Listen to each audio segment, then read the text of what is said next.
Ako si Travel Hugot at hindi ito yung typical mong travel vlog. What's up guys? Andito pa rin tayo sa beautiful region of Mindanao. Aminin ko sa inyo, unti-unti na ako na-inlove sa lugar na to. I spent most of my years sa Manila nung nasa college pa ako till I was doing corporate work. At marami-rami na rin ako napuntahan na lugar. Pero Mindanao, man, it got a special place in my heart. Back to the storyline. Eto na nga at nagpa-fog na rin dito. O diba? Parang Baguio feels lang.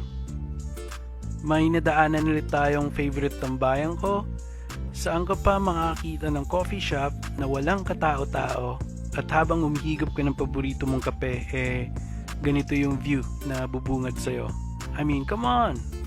Shoutout nga pala sa Starbucks Tagaytay. Naghintay ka ng pagkatagal-tagal tapos ang ending, wala raw silang available na seat.